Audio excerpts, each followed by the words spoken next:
கர்த்தருடைய பரிசுத்த நாமத்துக்கு மகிமை உண்டாவதாக. மீண்டுமாய் பிளஸட் லைஃப் மினிஸ்ட்ரி மூலமாக உங்களை சந்திப்பதிலே மிகவும் மகிழ்ச்சி அடைகிறேன்.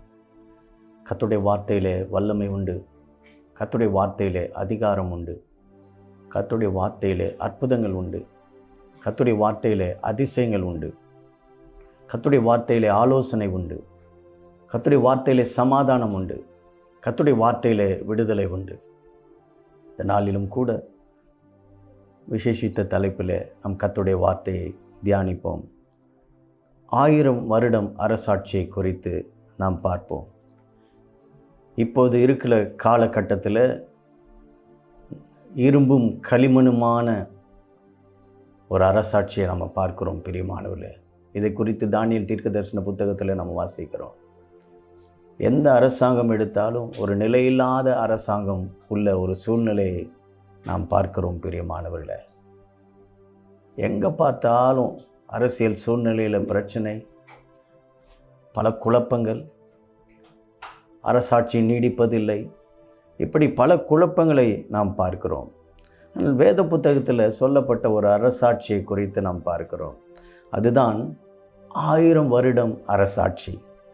லத்தீன் மொழியில் மைல் என்று சொல்வார்கள். அப்படின்னா 1000 என்ற அர்த்தம். ஆகவே ஆங்கிலத்தில் மில்லேனியம், அது தழுவிய ஆங்கில வார்த்தை மில்லேனியம்.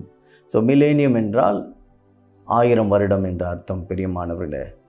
இங்கே வேத புத்தகத்தில் இயேசு கிறிஸ்துவின் 1000 வருட அரசாட்சியை குறித்து நாம் பார்க்கிறோம் பிரியமானவர்களே. இது எப்போது நடக்கும் என்றால் உபத்திரவ காலம் முடிந்த பிறகு நடக்கும் என்று வேத புத்தகத்தில் சொல்லப்படுகிறதை நாம் பார்க்கிறோம் பிரியமானவர்களே. உபத்திர காலம் முடிந்த பிறகு இயேசு கிறிஸ்து அவர் அரசாளுவார், 1000 வருடம் அரசாளுவார் என்று வேத புத்தகம் சொல்லுகிறது. வெளிப்படுத்தின விசேஷம் 19ஆம் அதிகாரம் 11ஆம் வசனத்திலிருந்து 16ஆம் வசனம் வரை நாம் பார்க்கும்போது அங்கே வசனம் சொல்லுகிறது, பின்பு பரலோகம் திறந்திருக்க கண்டேன், இதோ ஒரு வெள்ளை குதிரை காணப்பட்டது, அதன் மேல் ஏறி இருந்தவர் உண்மையும் சத்தியம் உள்ளவர் என எண்ணப்பட்டவர்.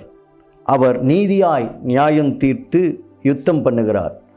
அவருடைய கண்கள் அக்கினி சுவாலை போல இருந்தன. அவருடைய சிரசின் மேல் அநேக கிரீடங்கள் இருந்தன. அவருக்கே அன்றி வேறொருவருக்கும் தெரியாத ஒரு நாமம் எழுதி இருந்தது. இரத்தத்தில் தோய்க்கப்பட்ட வஸ்திரத்தை தரித்திருந்தார். அவருடைய நாமம் தேவனுடைய வார்த்தை என்பதே.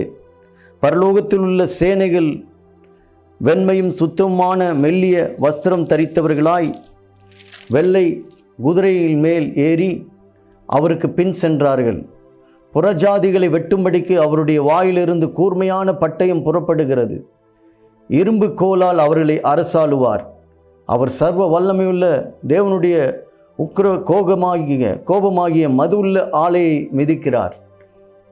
ராஜாதி ராஜா கர்த்தாதி கர்த்தர் என்னும் நாமம் அவருடைய வஸ்திரத்தின் மேலும் அவருடைய தொடையின் மேலும் எழுதப்பட்டிருந்தது என்று வசனம் சொல்லுகிறது. ஆம் பிரியமானவர்களே, இங்கே கர்த்தருடைய அந்த வருகையின் அடையாளங்கள், உபத்திர காலம் முடிந்த பிறகு அவருடைய வருகை எப்படியாயிருக்கும் என்று வேத வசனம் திட்டம் தெளிவாய் சொல்லுகிறது. அவர் ராஜாதி ராஜா கர்த்தாதி கர்த்தர் என்று வசனம் சொல்லுகிறது பிரியமானவர்களே. இந்த பூமியின் ராஜாக்களை எல்லாம் கர்த்தர் அழித்து போடுவார் என்று வேத வசனம் சொல்லுகிறது பிரியமானவர்களே. அது மாத்திரமல்ல, மிருகம் பிடிக்கப்பட்டு போகிறது, மிருகம் பிடிக்கப்படுகிற வசனங்களை குறித்தும் நாம் பார்க்கிறோம் பிரியமானவர்களே. அதே வெளிப்படுத்தின விசேஷம் 19ஆம் அதிகாரம் 20ஆம் வசனத்தில் பார்க்கிறோம், அப்பொழுது மிருகம் பிடிக்கப்பட்டது.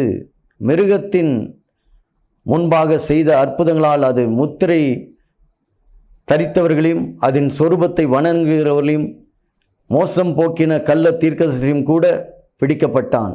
இருவரும் கந்தகம் எரிகிற அக்கினியில் கடலிலே உயிரோடு தள்ளப்பட்டார்கள் என்று வசனம் சொல்லுகிறது பிரியமானவர்களே. ஆம் பிரியமானவர்களே, அதுக்கு பிறகு என்ன நடக்கிறது என்றால், பழைய பாம்பாகிய வலு சர்ப்பம் பிசாஸ் என்பவன் அவன் பெரிய சங்கினியினாலே கட்டப்பட்டு தள்ளப்படுகிறான் என்று வேதவசனம் சொல்லுகிறது. வெளிப்படுத்தின விசேஷம் 20ஆம் அதிகாரம் 1-2 வசனம் சொல்லுகிறது, ஒரு தூதன் பாதாளத்தின் திறவுகோலையும் பெரிய சங்கிலியும் தன் கையிலே பிடித்து கொண்டு வானத்திலிருந்து இறங்கி வர கண்டேன். பிசாஸ் என்றும் சாத்தான் என்றும் சொல்லப்பட்ட பழைய பாம்பாகிய வலு சர்ப்பத்தை அவன் பிடித்து அதை 1000 வருஷம் அளவும் கட்டி வைத்து அந்த 1000 வருஷம் நிறைவேறும் வரைக்கும் அது ஜனங்களை மோசம் போக்காதபடிக்கு அதை பாதாளத்திலே தள்ளி அடைத்து அதன் மேல் முத்திரை போட்டான். அதற்கு பின்பு அது கொஞ்ச காலம் விடுதலையாக வேண்டும் என்று வசனம் சொல்லுகிறது. ஆம் பிரியமானவர்களே, வசனம் சொல்லுகிறது சாத்தானும் சங்கினியினால் அந்த 1000 வருஷம் அரசாட்சியின் போது பாதாளத்திலே தள்ளப்பட்டு முத்திரை போடப்பட்டான் என்று பார்க்கிறோம். பிரியமானவர்களே, வெளிப்படுத்தின விசேஷம் 20ஆம் அதிகாரம் 4-5ஆம் வசனம் சொல்லுகிறது, அன்றியும் நான் சிங்காசனங்களை கண்டேன், அவைகளின் மேல் உட்கார்ந்தார்கள், நியாய தீர்ப்பு கொடுக்கும்படி அவர்களுக்கு அதிகாரம் அளிக்கப்பட்டது.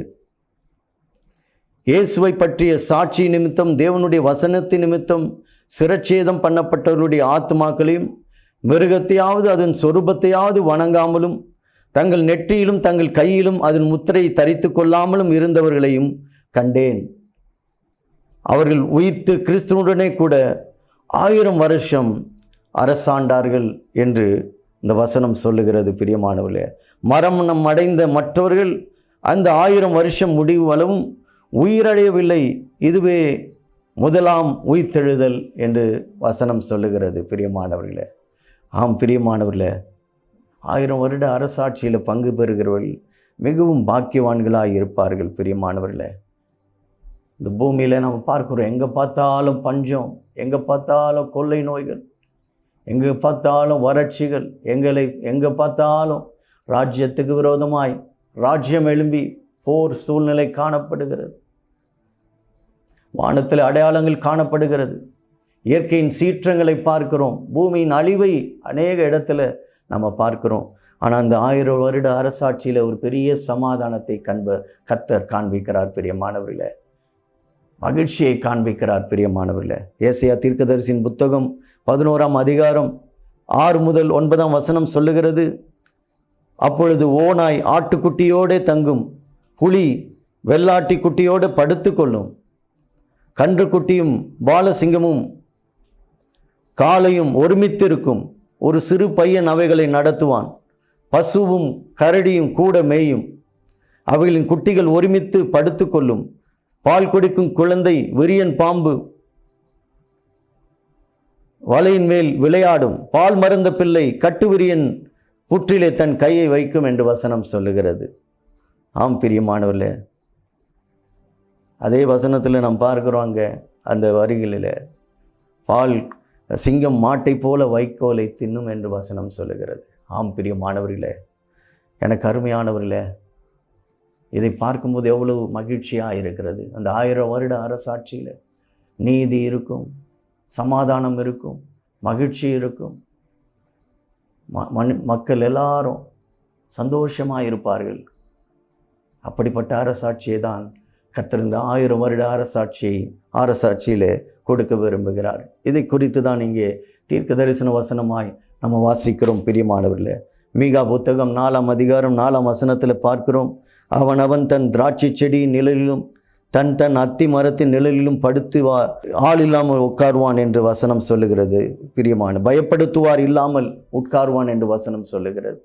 பயம் இல்லாமல் சந்தோஷமா மகிழ்ச்சியா அவர்கள் வாழ்வார்கள் என்று வசனம் சொல்லுகிறது. பிரியமானவர்களே, எவ்வளவு நாள் இந்த 1000 வருட அரசாட்சியில் மக்கள் வாழுவார்கள், அவளுக்கு நீடிய ஆயுள் இருக்கும் என்று தீர்க்க தரிசன வசனம் சொல்லுகிறது. பிரியமானவர்களே, அவளுக்கு நீடிய ஆயுள் இருக்கும்.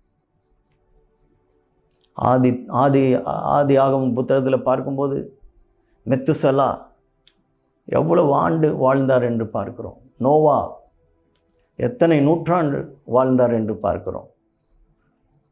அவளுக்கு நீடிய ஆயுளை கர்த்தர் கொடுத்தார். பிரியமானவர்களே, மோசே கூட நீடிய ஆயுளை கொடுத்தார். அவன் கண் மங்கி போகவில்லை என்று பார்க்கிறோம், பலன் குறைந்து போகவில்லை என்று பார்க்கிறோம். அத்தகைய பலனையும் நீடிய ஆயுளையும் கர்த்தர் கொடுத்தார். அதே இந்த 1000 வருட அரசாட்சியில் வாழ்கிறவர்களுக்கு கர்த்தர் நீடிய ஆயுளை கொடுப்பார். பிரியமானவர்களே, ஏசாயா தீர்க்கதரிசியின் புத்தகம் 65ஆம் அதிகாரம் 20ஆம் வசனம் சொல்லுகிறது, அங்கே இனி அற்ப ஆயுசுள்ள பாலகனும் தன் நாட்கள் பூரணமாகாத கிழவனும் உண்டாகிறார்கள் என்று வசனம் சொல்லுகிறது. 100 வயது சென்று மரிக்கிறவனும் வாலிபன் என்று எண்ணப்படுவான் என்று வசனம் சொல்லுகிறது. அப்படி என்றால் நல்ல நீடிய ஆயுளையும் ஆரோக்கியத்தையும் கர்த்தர் கொடுப்பார் பிரியமானவர்களே. இப்படிப்பட்ட காலகட்டம்தான் இந்த 1000 வருட அரசாட்சி பிரியமானவர்களே. கேட்பதற்கு எவ்வளவு சந்தோஷமாக இருக்கிறது பாருங்கள். ஹாஸ்பிட்டல் போக தேவையில்லை, டாக்டர் ஊசி போட தேவையில்லை, மருந்து மாத்திரை தேவையில்லை. கர்த்தரே அவளுக்கு ஆரோக்கிய சுகத்தையும் பலத்தையும் கொடுத்து நடத்துவார். எனக்கு அருமையானவர்களே, இந்த 1000 வருட அரசாட்சியில் ஒரு சில காலகட்டத்தில் பாவம் செய்கிறவர்கள் எழும்புவார்கள் என்று வசனம் சொல்லுகிறது. கர்த்தர் அவர்களை தண்டிப்பார் என்று ஒரு சில வேத பண்டிதர்கள் சொல்லுகிறார்கள். அந்த 1000 வருட அரசாட்சியில் மீண்டுமா எதிர்ப்பு மாம்சத்தில் எதிர்ப்பு தெரிவிக்கிறவர்கள், கர்த்தரை மறுதளிக்கிறவர்கள் எழும்புவார்கள். ஆனாலும் கர்த்தர் உடனே நியாயம் தீர்ப்பார் பிரியமானவர்களே. இந்த 1000 வருட அரசாட்சியின் நோக்கம் என்ன? வெளிப்படுத்தின விசேஷம் 22ஆம் அதிகாரம் 12ஆம் வசனம் சொல்லுகிறது, இதோ சீக்கிரமாய் வருகிறேன், அவனவனுடைய கிரிகளின்படி அவனவனுக்கு நான் அளிக்கும் பலன் என்னோடு கூட வருகிறது என்று வேத வசனம் சொல்லுகிறது. ஆம் பிரியமானவர்களே, கர்த்தர் பலன் கொடுக்கும்படியாய் அந்த ரிவார்டு என்று சொல்வார்களே, ஒவ்வொருடைய நற்கிரியைகளுக்கு ஏற்றவாறு ரிவார்டு கொடுக்க தான் இந்த 1000 வருட அரசாட்சி பிரியமானவர்களே. அது மாத்திரமல்ல, தீர்க்க தரிசன வசனத்தின் நிறைவேறுதல். அநேக வசனங்கள் நேரடியாகவும் மறைமுகமாகவும் இந்த 1000 வருட அரசாட்சியை குறித்து தீர்க்க தரிசன வசனங்கள் சொல்லுகிறது பிரியமானவர்களே. ஏசாயா தீர்க்கதரிசியின் புத்தகம் 9ஆம் அதிகாரம் 6ஆம் வசனத்தில் நாம் பார்க்கிறோம், நமக்கு ஒரு பாலகன் பிறந்தார், நமக்கு ஒரு குமாரன் கொடுக்கப்பட்டார், கர்த்தத்துவம் அவர் தோளின் மேல் இருக்கும், அவர் நாமம் அதிசயமானவர், ஆலோசனை கர்த்தர், வல்லமையுள்ள தேவன், நித்திய பிதா, சமாதான பிரபு எனப்படும். இந்த 1000 வருட அரசாட்சியில் கர்த்தர் பெருத்த சமாதானத்தை எல்லாருடைய வாழ்க்கையிலும் கொடுப்பார். எல்லோரும் சந்தோஷத்தோடு மகிழ்ச்சியோடு இளைப்பாறுதலோடும் இருப்பார்கள் பிரியமானவர்களே. அத்தகைய அரசாட்சியை தான் கர்த்தர் அந்த 1000 வருட அரசாட்சியில் கொடுக்கிறார். அவர் ராஜாதி ராஜாவும் கர்த்தாதி கர்த்தருமாயிருப்பார். சகல பரிசுத்தமான்களும் அவரோடு கூட ஆளுகை செய்வார்கள் பிரியமானவர்களே. அது மாத்திரமல்ல, மனிதன் தான் பாவி என்றும் இயேசு கிறிஸ்து தம்முடைய மரணத்தினாலே மீட்பு உண்டாக்குறார் என்று உணர செய்வதற்காக தான் இந்த 1000 வருட அரசாட்சியை கர்த்தர் கொடுக்கிறார் பிரியமானவர்களே. அது மாத்திரமல்ல, வெளிப்படுத்தின விசேஷத்தில் நாம் பார்க்கிறோம், அவர் ராஜாவாய் மீண்டும் வருவார். அவர் ராஜாவாய் மீண்டும் வருவார். இயேசு கிறிஸ்து மனு குலத்தை பாவத்திலிருந்து மீட்பதற்காக பெத்லகேமிலே மாட்டு தொழுவத்திலே அவர் பிறந்தார். ராஜாக்கெல்லாம் என்ன நினச்சாங்க? அவர் ராஜ குடும்பத்தில் பிறப்பார் என்று. வேத பாரகர்கள் நினச்சாங்க, யூதர்கள் நினச்சாங்க அவர் ராஜா குடும்பத்தில் ராஜாவாக தான் வருவார். அப்போ அவர் ராஜாவாக வரல, தன்னையே துறந்து மனுஷ சாயலிலே வந்தார் பிரியமானவர்களே. மாட்டு தொழுவத்தில் பிறந்தார், சிலுவையிலே தம்மையே ஒப்பு கொடுத்தார். உலக மனுஷர்கள்லாம் ரட்சிக்கப்பட வேண்டும் என்று ஒப்பு கொடுத்தார். ஆனால் மீண்டுமாய் அதே மாதிரி அல்ல, அவர் ராஜாவாய் வருவார் பிரியமானவர்களே. அவர் ராஜாதி ராஜா, கர்த்தாதி கர்த்தர் பிரியமானவர்களே. இது வேத வசனம் சொல்லுகிறது. வெளிப்படுத்தின விசேஷம் 1ஆம் அதிகாரம் 7ஆம் வசனம் சொல்லுகிறது, இதோ மேகங்களுடனே வருகிறார், கண்கள் யாவும் அவரை காணும், அவரை குத்தினவர்களும் அவரை காண்பார்கள், பூமியின் கோத்திரத்தார் எல்லாரும் அவரை பார்த்து புலம்புவார்கள். அப்படி ஆகும். இருந்தவரும் இருந்தவரும் வருகிறவருமாகிய சர்வ வல்லமையுள்ள கர்த்தர், நான் ஆல்பாவும் ஒமேகாவும் ஆதி மந்துமாய் இருக்கிறேன் என்று திருவுளம் பற்றுகிறார் என்று இந்த வசனம் சொல்லுகிறது பிரியமானவர்களே. அவர் ராஜாவாய் வருவார், ராஜாவாய் அரசாளுவார். எனக்கு அருமையானவர்களே, இன்றைக்கு நம்முடைய வாழ்க்கை எப்படி இருக்கிறது? கண்களை மூடி என்னோடு கூட சேர்ந்து ஜெபிப்பீர்களா பிரியமானவர்களே? இன்றைக்கு நம்முடைய வாழ்க்கை கர்த்தருடைய வருகைக்காக ஆயத்தமாக இருக்கிறதா? நமக்காக கல்வாரி சிலுவையில் தம்மையை ஜீவ பலியாய் ஒப்பு கொடுத்த இயேசு கிறிஸ்துவுக்கு பிரியமாய் நம்முடைய வாழ்க்கை இருக்கிறதா? இந்த வேலையில் சரி செய்து கொள்வோமா? கர்த்தருடைய வருகை சமீபமாக இருக்கிறது. அவருடைய வருகைக்காக நாம் ஆயத்தமாகுவோமா? அன்றாடம் உலகத்தை நோக்கி ஓடிக்கொண்டு இருக்கிறோம். உலக காரியங்களை சிந்தித்து கொண்டு இருக்கிறோம். நம்மையே யோசித்து கொண்டு இருக்கிறோம். ஆனால் தேவனுடைய ராஜ்யத்தை குறித்து யோசிக்கிறோமா? இன்றைக்கு ஒப்பு கொடுப்போமா? கர்த்தாவே, என்னுடைய வாழ்க்கையை உமக்கு ஒப்பு கொடுக்கிறேன். உம்முடைய வருகையின் போது நான் விட்டுவிடப்படாதபடி தேவனுடைய ராஜ்யத்தை சுதந்தரித்து கொள்ள எனக்கு கிருபை பாராட்டும். என் வாழ்க்கையை ஒப்பு கொடுக்கிறேன். என்னை நடத்தும். வாழ்க்கையில் ஆசீர்வாதங்களை கட்டிடும். என் வாழ்க்கையில் கட்டப்பட்டிருக்கிற எல்லா வியாதியின் கட்டிலிருந்து விடுதலை கொடுங்க. கடன் பிரச்சனையிலிருந்து விடுதலை கொடுங்க. ஒரு நல்ல வேலை இல்லாமல் இருக்கிறேன், எனக்கு நல்ல வேலையை கர்த்தர் கட்டளையிடுங்க. படிப்பில் தோல்வியோடு இருக்கிறேன், என் படிப்பை ஆசீர்வதிங்க. என் தலையை உயர்த்துங்க. இயேசு கிறிஸ்து மூலம் இந்த விண்ணப்பத்தை ஏறெடுக்கிறேன். ஜீவனுள்ள நல்ல பிதாவே, ஆமென். ஆம் பிரியமானவர்களே, கர்த்தர் உங்களை ஆசீர்வதிப்பார். இந்த செய்தி உங்களுக்கு பிரயோஜனமாக இருந்தது என்று நான் நம்புகிறேன். ஸ்க்ரீனில் போடப்பட்ட மொபைல் நம்பர் மூலமாக என்னோடு கூட தொடர்பு கொள்ளுங்கள். உங்களுக்காக நான் பாரத்தோடு ஜெபிக்க விரும்புகிறேன். மீண்டுமாய் அடுத்த செய்தியின் மூலமாக உங்களை நான் சந்திக்கிறேன். நன்றி.